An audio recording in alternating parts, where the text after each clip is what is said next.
दिन का मेला रहेगा, कायम ये जग का झमेला रहेगा। कहते हैं कि पत्नी होती है, वो जब पति मर जाता तो देहरी के द्वार से बाहर नहीं निकलने देते हैं। पत्नी देहरी तक साथ निभाती है, परिवार वाले मरघट तक जाते हैं। फिर क्या कहा संतों ने कि इसके तो आगे भजन ही है साथी, इसके तो आगे भजन ही है साथी, भजन के बिना तू अकेला रहेगा। इसके तो आगे भजन ही है साथी, भजन के बिना तू अकेला रहेगा। जीवन ये 2 दिन का मेला रहेगा, कायम ये जग का झमेला रहेगा। भैया ये थोड़े दिन का 2 दिन का मेला है। तुम कहते हो हमारे बच्चा हमारे संग जाएंगे, पता है केवल अग्निदान तक पुत्र साथ निभाता है। कहते ले आओ बेटा को अग्नि दे दे। अरे अग्नि जलाया तो कौन बहुत बड़ा काम कर दिया, कौन बहुत बड़ा काम कर दिया। तो प्रेमियों, बेटा हो या बेटी हो फर्क नहीं समझना चाहिए। आजकल तो बेटियां भी अग्निदान देने लगी। कहा गया कि भजन करती बिटिया भली, अगर लड़की है भजन कर रही तो बहुत भली, कि भजन करती बिटिया भली और बिना भजन कपूत, और सेवरी ने कुल तार दियो धुंधकारी भय भूत। बताइए, अगर लड़की भी भजन करती है, अच्छा काम करती है तो बुरी नहीं है वो। लड़का हो गया बुरे बुरे काम कर रहा, कहने को लड़का हो गया, भैया वो तुम्हारी सारी संपत्ति को मिटा देगा। कि पूत सपूत तो क्या धन संचय, और पूत कपूत तो क्या धन संचय। पूत सपूत है, तुमको पैसा रखने की जरूरत नहीं, वो खुद पैदा कर लेगा। और कपूत है तो भैया चाहे जितना रख जाना वो सब बेकार कर देगा। पैसा पैसा बेकार होता, आपको पता है कि आपने अपने पैसे का सदुपयोग नहीं किया। जैसे आज भंडारा है तो यहाँ आपको हमको क्या चाहिए कि जितना बन सके, जितनी सामर्थ्य हो उतनी सेवा इस भंडारे में दो, क्योंकि यहाँ जाने कहाँ कहाँ के लोग आएंगे, भोजन प्रसादी ग्रहण करेंगे, तो आपका धन शुद्ध हो जाएगा। और आप कहते भैया तिजोरी से तो हम खोलेंगे नहीं तिजोरी। एक बार क्या हुआ पता है, एक व्यक्ति ऐसे सत्संग में जाता था तो वहां यही दान पुण्य की बातें बताई जाती थी, तो सुन सुन के उसके कान पक गए। कहने लगा हम भी सोचते कुछ पुण्य दान करें, लेकिन हम करें क्या, हमारे मतलब की सब चीजें हमें दिखती हैं, कौन सी चीज पुण्यदान करते, कोई खराब चीज हो किसका पुण्यदान करें। अब प्रेमियों क्या हुआ, उन्होंने पंडित बुलवाया। कहने लगे पंडित जी हम दान पुण्य तो करना चाहते, पर घर में जितनी चीजें मेरे दृष्टि में दिख रही हैं सब मेरे मतलब की है, हम क्या करें। बोले हाँ विचार आया, 1-2 चीजें मतलब की नहीं। बोले कौन चीजें। बोले जो सब्जी काटते इनके छिलका जो है ना, जी मेरे कोई मतलब के नहीं है। और बोले आटा छानते हैं तो चोकर निकलता है, बोले जे हमारे कोई मतलब को नहीं है। बोले ये 2 चीजें तुम रोज ले जाया करो। पंडित जी ने कहा चलो कुछ तो सीखा, कम से कम कुछ तो विचार आया इसके मन में। ये सबके ऊपर बात चल रही, बहुत ध्यान से सुनो। तो भैया पंडित जी ने क्या किया, वो काम शुरू कर दिया। रोज आए और छिलका सब्जी के और आटा का चोकर लेके रोज चले जाएं, गाय को डाल दें। एक दिन क्या हुआ, उनके घर में एक बिल्ली पली थी, तो उनकी बहू बड़ी परेशान, कहूँ जिसमें मुंह डाल दे, कहूँ उसमें मुंह डाल दे।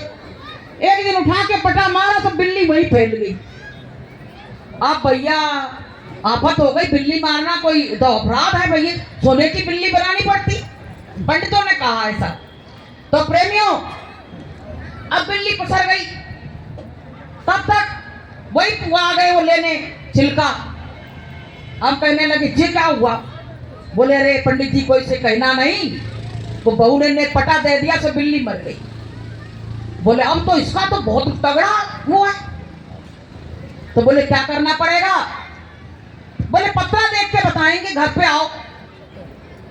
आप भैया पत्रा खोला, बोले इतने कुंटल गेहूं, इतने कुंटल चावल, इतने कुंटल दाल और वस्त्र अलग, बोले सब चीज देनी पड़ेगी। बोले पंडित जी अगर ऐसे ही होते तो ये छिलका काहे को दान करते? ना पूरे जिंदगी की कमाई तुम कह रहे थे बिल्ली में ही दे देंगे क्या? अरे नहीं दोगे तो हमें कुछ मतलब है, ये पत्रा बता रहा। तो बोले और सुनो, अभी तो इतना ही हुआ है। बोले बिल्ली जितने किलो की थी नाप के उतने किलो तुम्हें बिल्ली बनवानी पड़ेगी सोने की। अरे मरे पंडित जी को तो अटैक कैसा, आप क्या करें? अब बोले पंडित जी फिर भी कोई से कहना नहीं, हम धीरे धीरे कैसो करके कर्जा मर्जा हम सब देंगे। देखो कंजूसों का ये हाल होता है। अब क्या हुआ प्रेमियों कि उन्होंने सब कुछ दान पुण्य कर दिया। अब बिल्ली पड़ी तो सास ने कही भैया अभागी तूने बिल्ली तो मार डाली, पूरा घर लुट गया, भाई फेंक तो आ जाके। अब जैसे बिल्ली को हाथ लगाया तो बिल्ली भगी, वो मरी नहीं थी। आप भैया जब अब दान पुण्य तो सब हो ही चुका था, अब क्या करें? बिल्ली भगी तो वो भैया वही पचाड़ खा के गिर गया। कहने लगा बताओ सब कुछ सब तरफ से लुट गए, सब तरफ से लुट गए और ये बिल्ली जिंदा की जिंदा है। तो प्रेमियों कौन लुटता है? जो कृपण होता है वही लुटता है। कि पानी बाढ़ है नाव में और घर में बाढ़ है दाम, और दो हाथ उली थी और यही सयानो काम। आपके घर में धन आता, आपके लिए अकेले नहीं आता है।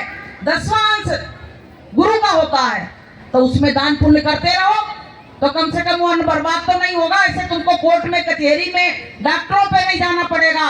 और जो अपने समय का अपने धन का दुरुपयोग करते हैं, रखते रहते हैं, उनको आखिरी में कोर्ट में देना पड़ता है, कचहरी में देना पड़ता है, डॉक्टरों को देना पड़ता है, और ऐसे ठगिया पंडित आके ले जाते हैं।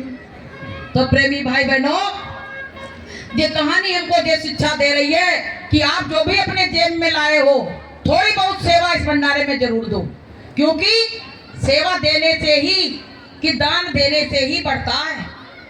और ऐसे तुम गरीब हो जाओगे अगर ऐसे खाओगे, किसी ने कुछ दिया है। आज एक प्रेमी ने सत्संग कराया है, वो उनके मिस्टर बैठे हुए हैं सामने, इनके बारे में थोड़ी सी बात बता के बस मेरा समय हो गया है। इनको पैरालिसिस का अटैक पड़ा था, तो पत्नी हो तो इनके जैसी हो। आजकल लोग क्या करते हैं, बीमार हो गए पति तो छोड़ के भग गई, कहने लगी भाई हम नहीं संभाल पाएंगे। लेकिन सती सावित्री ने यमदूतों से अपने पति के प्राण छुड़ा लिए थे। उसमें से जो एक गुड्डी है ऐसी जो हमारी तरफ ही रहती है, आज उसी ने यहाँ सत्संग का कार्यक्रम करवाया है और उनके इतनी सेवा की इस तरह से, और बहुत साधना करती है, इस तरह से सेवा की कि आज उनके पति बैठे हुए हैं, डंडे के सहारे चल रहे हैं, लेकिन कम से कम सामने तो हैं। तो प्रेमियों हम सब माताओं बहनों से यही कहेंगे कि घर में कलह और कलेश का कारण केवल यही है कि हमारे तुम्हारे अंदर सत्संग की कमी है। अगर सत्संग हमारे हृदय में आ जाएगा तो हम पतिव्रत धर्म का पालन करेंगे और घर से कलह और कलेश बिल्कुल चला जाएगा। लेकिन हम क्या है, पिक्चरों के हिसाब से, मोबाइल के हिसाब से, सीरियल के हिसाब से चल रहे हैं, इसीलिए आजकल घर टूट रहे हैं। पहले घर इस तरह नहीं टूटते थे, लेकिन आज घर किस तरह से टूट रहे हैं। तो हमारे अंदर सत्संग की कमी हो गई है, और सत्संग जब तक नहीं मिलेगा तब तक तुम्हारा जीवन शुद्ध बनने वाला नहीं है। कहा गया सत्संग जल जो कोई पावे और मैला ई सब कट कट जावे, और बिन सत्संग विवेक न होई और गुरु कृपा बिन सुलभ न सोई। तो प्रेमियों अपने घर में अगर शांति का वातावरण चाहते हो तो सुबह और शाम प्रार्थना करो और गुरु महाराज का भजन करो, तो आपके घर में सुख और शांति आ जाएगी। और बच्चों से ये कहेंगे कि अपने माता पिता का सम्मान करो। अगर माता पिता का सम्मान नहीं किया तो आपके घर का, जो कहते नहीं है कि जड़ काट दी तो पेड़ कहां से रह जाएगा। भैया माँ बाप तुम्हारे असली वो है, वो संसार में ना लाते तो तुम कहां से आ जाते। भाई परमात्मा को भेजने का भी तो एक साधन माँ बाप दिखे, उसी के माध्यम से तो तुमको भेजा। तो हमको सबको क्या चाहिए, अपने सास ससुर माता पिता इनका दिल मत दुखाओ, बहुत रो रहे हैं। वृद्धाश्रमों की संख्या बढ़ती चली जा रही है, वृद्धाश्रम इतने खुल रहे, सरकार परेशान हो गई है। तो हमारे अंदर क्या है, ज्ञान की बैराग की कमी है, इसलिए प्रेमियों ऐसा हो रहा है। कहा गया है कि माता पिता की सेवा कर लो, खुशियों से झोली भर लो, समझ तेरे राम यही है, तेरे भगवान यही है। माता पिता की सेवा कर लो, खुशियों से झोली भर लो, समझ तेरे राम यही है, तेरे भगवान यही। मंदिरों में भगवान को ढूंढते हो और घर में तुम्हारे भगवान माता पिता बैठे हैं, उनका तुम निरादर करते हो, कहां से खुशी आ जाएगी। तो प्रेमियों, मेरी वाणी से अगर कोई गलत शब्द निकल गया हो, कहने में भूल चूक हो गई हो, वैसे तो हम लोग इस लायक नहीं है, लेकिन मालिक जिससे जो चाहता है वैसी सेवा करा लेता है। तो जो कुछ भी गुरु महाराज ने बुलवाया यहाँ पे बैठ के सब मालिक के चरणों में अर्पित है, क्योंकि अगर हम इसको लेके गए तो मुझको अहंकार आ जाएगा। हम मालिक को ही अर्पण कर रहे हैं। मेरे पास ना कुछ था, ना कुछ है, ना कुछ रहेगा, वही दया अपनी देते हैं और उन्हीं की दया से सब काम हो रहा है। तो बोलिए प्रेम से।